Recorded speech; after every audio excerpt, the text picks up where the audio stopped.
Subscribe कीजिए F study class channel को और बेल आइकन को दबाइए लेटेस्ट वीडियो सबसे पहले देखने के लिए। हेलो फ्रेंड्स, आज इस वीडियो में हम प्रश्नावली 12.2 का प्रश्न नंबर 3 हल करेंगे। इसमें लिखा है कि राधा ने एक रंगीन कागज से एक हवाई जहाज का चित्र बनाया जैसा कि आकृति में दिखाया गया है। प्रयोग किए गए कागज का कुल क्षेत्रफल ज्ञात कीजिए। मतलब ये जो हवाई जहाज है इसका हमें क्षेत्रफल ज्ञात करना है। तो इस हवाई जहाज का क्षेत्रफल हम किस तरह से ज्ञात करेंगे? तो पहले आपको यह जानना जरूरी है कि इस हवाई जहाज के अंदर कितनी आकृति है और किस तरह की आकृतियां बनी हुई है। तो वो सभी आकृति हम देखेंगे। देखिए यहां पर आकृति नंबर 1 ये लेते हैं, ये आकृति नंबर 1 है। तो अगर इतना इसको यहां से जोड़ दें तो ये एक त्रिभुज बन गया और इस त्रिभुज में ये भुजा 5 सेंटीमीटर की है तो इधर वाली भी 5 सेंटीमीटर होगी और ये नीचे वाली जो भुजा है वो इसके बराबर होगी 1 सेंटीमीटर। तो एक तो ये त्रिभुज है, दूसरा ये त्रिभुज है, तीसरा ये त्रिभुज है और यहां से लेके और यहां तक ये एक आयत है। मतलब कि आकृति नंबर जो 4 है वो एक आयत की आकृति है और ये जो 5वीं आकृति है ये आकृति नंबर 5 ये एक समलंब चतुर्भुज है। तो हम क्या करेंगे कि सभी आकृतियों का अलग अलग क्षेत्रफल निकालेंगे और उसके बाद में लास्ट में सभी का क्षेत्रफल को जोड़ देंगे तो इस पूरे हवाई जहाज का क्षेत्रफल आ जाएगा। तो यहां पर जो पहली आकृति है वो एक समद्विबाहु त्रिभुज है क्योंकि ये भुजा 5 सेंटीमीटर की है तो इधर वाली भी 5 सेंटीमीटर है और ये नीचे वाली जो भुजा है यहां से लेके यहां तक ये इसके बराबर 1 सेंटीमीटर है। मतलब दो भुजाएं इसमें बराबर है और नीचे वाली भुजा कितनी है? 1 सेंटीमीटर की है। तो हम निकालेंगे यहां पर हल करेंगे कि आकृति नंबर 1 का क्षेत्रफल। यहां पर लिखेंगे आकृति 1 का क्षेत्रफल। आकृति नंबर 1 का क्षेत्रफल निकालेंगे। आकृति नंबर 1 कैसी है? एक समद्विबाहु त्रिभुज है और समद्विबाहु त्रिभुज का क्षेत्रफल कैसे ज्ञात करते हैं वो मैं उसका सूत्र आपको बता देता हूं।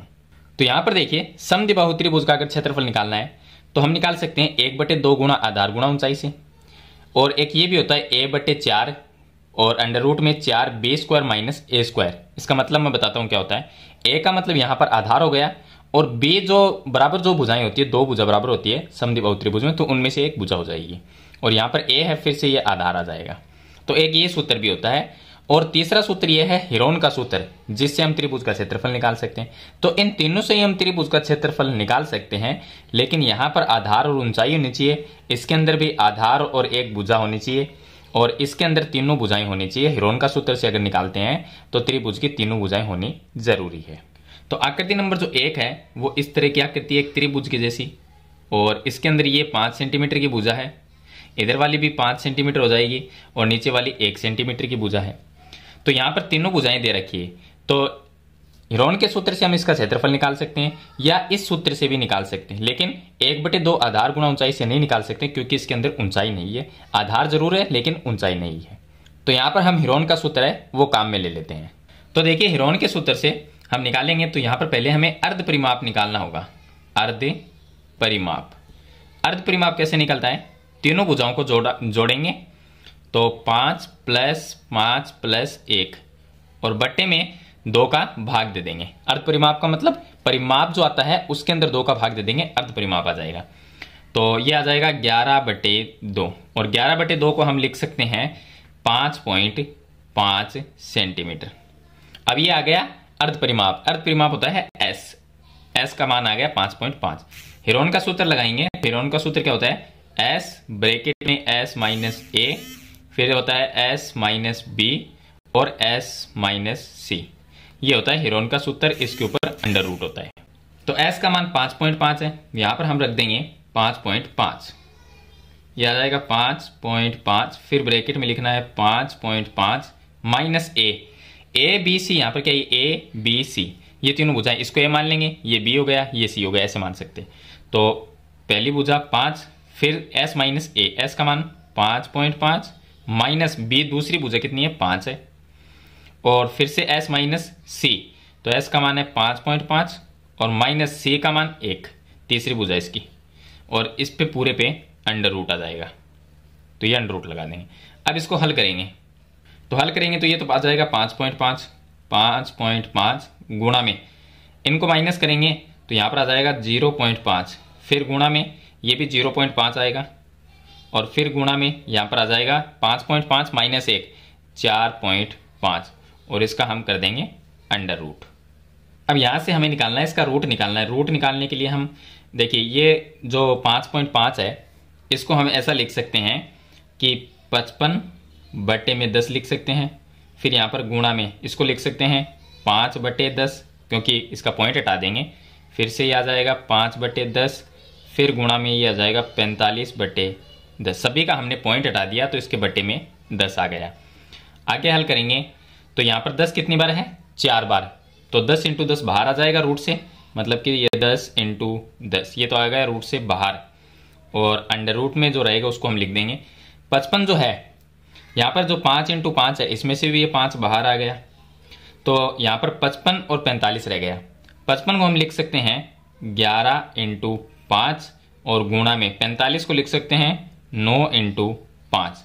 अब यहाँ पर 5 और 5 दो बार है तो 5 भी यहाँ से बाहर आ जाएगा, तो ये हो जाएगा 5 पहले से है और ये 5 बाहर आ जाएगा और बट्टे में इसके 100, 10 × 10 को 100 लिख सकते हैं, ये आ जाएगा। और अंडर रूट में रह जाएगा 11 × 9। अब देखिए 5 × 5 कितना होता है? 25, और 25 का भाग 25 में जाता है 1 बार और 100 में जाता है 4 बार, मतलब कि इसका मतलब 1/4 होता है। तो हम यहाँ पर लिख देंगे 1/4 और अंडर रूट में यहाँ पर 11 × 9 ये हो जाएगा 99। आगे इसको हल करेंगे तो ये आ जाएगा 1/4 और गुणा में 99 का रूट निकालेंगे तो 9.94 लगभग इतना आएगा। और 1/4 का मतलब होता है 1/4 का मतलब 1 में अगर 4 का भाग देते हैं तो 0.25 ये आ जाएगा, गुणा में ये 9.94 और दोनों को गुणा करेंगे तो ये आ जाएगा 2.485 इतना आएगा। अब यहाँ पर 400 भी 85 है तो इसको हम क्या लिखेंगे? पूरा 5 लिख देंगे, मतलब लगभग हम लिख सकते हैं इसको कि 2.5 सेंटीमीटर स्क्वायर। ये आ गया इस त्रिभुज का क्षेत्रफल। अभी तो पहली आकृति का क्षेत्रफल हमने ज्ञात किया है, इसके बाद में हम आकृति नंबर 2 का क्षेत्रफल निकालते हैं। अब यहाँ पर एक चीज देखने वाली है कि आकृति नंबर जो 2 और आकृति नंबर 3 दोनों एक जैसी है। ये भुजा 6 सेंटीमीटर है तो इधर वाली भी 6 सेंटीमीटर है और यहां से यहां तक ये है, वो देखिए यहाँ पर तीर का निशान लगा हुआ है, ये 1.5 है तो ये भी 1.5 है, मतलब दोनों सेम है। तो एक का निकाल के 2 से गुणा कर देंगे तो दोनों का क्षेत्रफल आ जाएगा। तो अब हम निकालेंगे आकृति 2 का क्षेत्रफल। आकृति नंबर जो 2 है उसका क्षेत्रफल निकालेंगे। आकृति 2 कैसी है? एक समकोण त्रिभुज के जैसी, इस तरह से एक समकोण त्रिभुज जैसी है। इसमें ये भुजा है 1.5, ये देखिए 1.5 है, ऊपर वाली 6 सेंटीमीटर, ये हो गई 6 सेंटीमीटर। तो समकोण त्रिभुज का क्षेत्रफल अगर निकालना है तो यहाँ पर ऊंचाई भी है और आधार भी है, आधार गुणा ऊंचाई से निकाल लेंगे। तो हम हल करेंगे 1/2 गुणा आधार कितना इसका 1.5 और गुणा ऊंचाई इसकी 6 सेंटीमीटर। अब 2 का भाग इसमें जाएगा 3 बार, 15 को 3 से गुणा करेंगे तो 45 मतलब 4.5, क्योंकि यहाँ पर पॉइंट लगा हुआ है तो ये आ गया 4.5 सेंटीमीटर स्क्वायर।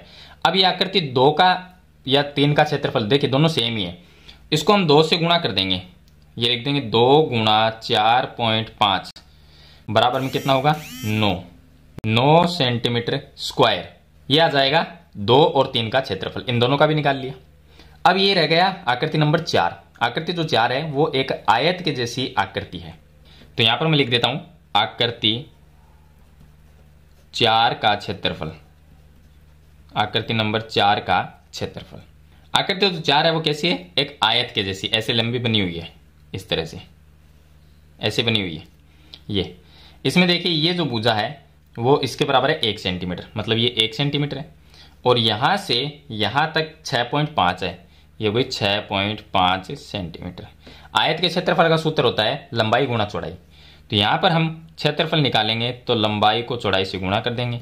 लंबाई कितनी है? 1 या 6.5 है लंबाई इसकी और चौड़ाई इसकी 1 है, तो 1 तो हमने लिख दिया और ये 6.5। अब दोनों को गुणा करेंगे तो ये 6.5 ही आएगा सेंटीमीटर स्क्वायर, इसका भी क्षेत्रफल आ गया। लास्ट जो आकृति है आकृति नंबर 5 का क्षेत्रफल निकालेंगे, तो यहां पर हम लिख देते हैं आकृति 5 का क्षेत्रफल। आकृति नंबर जो 5 है वो एक समलंब चतुर्भुज है, इस तरह से एक समलंब चतुर्भुज बना हुआ है।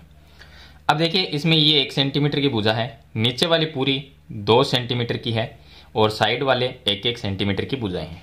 अब देखिए समलंब चतुर्भुज का जो क्षेत्रफल होता है वो होता है 1/2 गुणा समांतर भुजाओं का योग गुणा ऊंचाई। लेकिन यहां पर अगर हम इस सूत्र से निकालते हैं, मैं आपको एक बार सूत्र बता देता हूं। देखिए ये होता है 1/2 गुणा समांतर भुजाओं का योग गुणा ऊंचाई।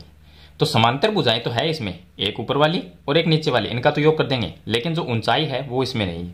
ये जो देखिए ये तिरछी भुजाएं हैं, ये इसकी ऊंचाई नहीं है, ऊंचाई एकदम 90 डिग्री पे होती है, 90 के कोण के ऊपर होती है, तो इसमें ऊंचाई नहीं है, इसलिए हम ये सूत्र काम में नहीं ले सकते इसमें। तो हम क्या करेंगे कि हेरोन के सूत्र से निकालना पड़ेगा, लेकिन हेरोन का जो सूत्र है वो एक त्रिभुज का क्षेत्रफल निकालने के लिए हम काम में ले सकते हैं। तो ये तो चतुर्भुज है, तो इसमें हम क्या करेंगे, ये जो 2 सेंटीमीटर है इसको 1-1 सेंटीमीटर में बांट देंगे। ये पॉइंट ले लेंगे यहाँ पर कि ये 2 सेंटीमीटर है पूरी, तो ये पॉइंट बीच में लेंगे ताकि इधर 1 सेंटीमीटर रह जाए और इधर भी 1 सेंटीमीटर रह जाए, और इस पॉइंट को हम यहां से जोड़ेंगे और इस पॉइंट को हम यहां से इस तरह से जोड़ देंगे। अब इसमें 3 त्रिभुज बन चुके हैं, 1, 2 और 3। ये तीनों त्रिभुज एक जैसे हैं और तीनों ही समबाहु त्रिभुज है, इनमें तीनों भुजाएं बराबर है। देखिए ये 1 सेंटीमीटर है, नीचे वाली 1 सेंटीमीटर है, ये जो हमने बनाई है वो भी 1 ही सेंटीमीटर की होगी, और ये भी 1 सेंटीमीटर है, ये भी 1 सेंटीमीटर है और नीचे वाली भी 1 सेंटीमीटर है। तो तीनों में भुजाएं क्या है, तीनों ही भुजाएं बराबर है इसके अंदर। तो हम एक त्रिभुज का क्षेत्रफल निकालेंगे, एक त्रिभुज का, और उसे 3 से गुणा कर देंगे, तो इस पूरे चतुर्भुज का क्षेत्रफल आ जाएगा।